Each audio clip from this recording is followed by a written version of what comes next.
ये अफवाह उड़ाने वाले कौन लोग हैं? ये अफवाह उड़ाने वाले वही लोग हैं जो देश के यशस्वी प्रधानमंत्री जी के मां को गाली देने वाले लोग हैं। ऐसे लोगों का काम है प्रोपेगेंडा उड़ाना, देश के बदनाम करना, देश के प्रधानमंत्री को बदनाम करना, देश के जो संवैधानिक संस्थाएं उनको बदनाम करना। तो उनके पास कहा जाए संगत से गुण होते हैं, संगत से गुण जाते। तो उनकी संगति हो गई है तेजस्वी जी से, लालू जी से।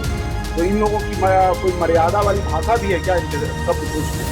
तो इन लोग तो इसी तरह से करते रहते हैं, उल्लंघनता करते हैं, सदन की मर्यादा को उल्लंघन करते हैं। नमस्कार, मैं प्रणय सिन्हा और आप देख रहे हैं सूर्य बिहार। देखिए अभी हम मौजूद हैं बीजेपी कार्यालय में और यहाँ पे वन विभाग के मंत्री प्रमोद कुमार ने साफ तौर पे कहा, जिस तरह से कल तेजस्वी यादव ने लॉ एंड ऑर्डर को लेकर जो है सत्तारूढ़ दल पर यानी कहीं कि एनडीए सरकार पर जो है जिस तरह से हमला बोला था, जिस तरह से निशाना साधा था, उस पर उनका साफ तौर पे कहना है कि वो लोग क्या बोलेंगे जो प्रधानमंत्री की मां को गाली देते हैं। और काफी कुछ उन्होंने अपनी प्रतिक्रिया दी। क्या कुछ कह रहे हैं मंत्री प्रमोद कुमार, आप उनके पूरे बयानों को सुनिए पहले। अब वो बिहार में बढ़ते हुए अपराध पर उनको बोलने का अधिकार है, पहले अध्ययन करें।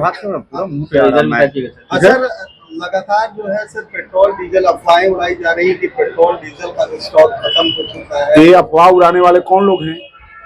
ये अफवाह उड़ाने वाले वही लोग हैं जो देश के यशस्वी प्रधानमंत्री जी के मां को गाली देने वाले लोग हैं, देश के प्रधानमंत्री जी को, देश को अपमानित करने वाले लोग हैं, जिनको देश से कोई मतलब नहीं है, देश की संप्रभुता से कोई मतलब नहीं है, देश के संविधान से कोई मतलब नहीं है, देश के संवैधानिक अधिकार से कोई मतलब नहीं। ऐसे लोगों का काम है प्रोपेगेंडा उड़ाना, देश के बदनाम करना, देश के प्रधानमंत्री जी को बदनाम करना, देश के जो संवैधानिक संस्थाएं उनको बदनाम करना।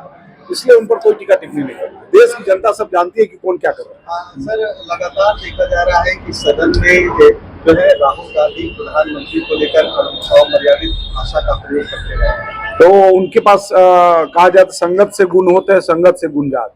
तो उनकी संगति हो गई है तेजस्वी जी से, लालू जी से। तो इन लोगों की कोई मर्यादा वाली भाषा भी है क्या इनके शब्दकोश में? तो इन लोग तो इसी तरह से करते रहते हैं, उल्लंघनता करते हैं, सदन की मर्यादा को उल्लंघन करते हैं, देश के प्रधानमंत्री जी के अपमान करते हैं। तो इनका कोई संवैधानिक लेन देन से कोई मतलब नहीं है। जब लोकसभा में जब किसी बात पर डिबेट होता है किसी विषय पर, तो लोकसभा से नदारत रहते हैं, गायब रहते हैं और फिर माननीय प्रधानमंत्री जी पर अपमानित शब्द बोलते हैं।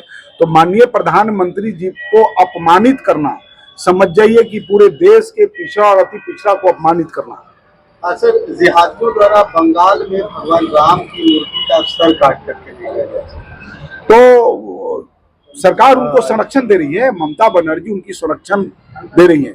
इसलिए ममता बनर्जी इतना क्यों भाजपा से डर रही है?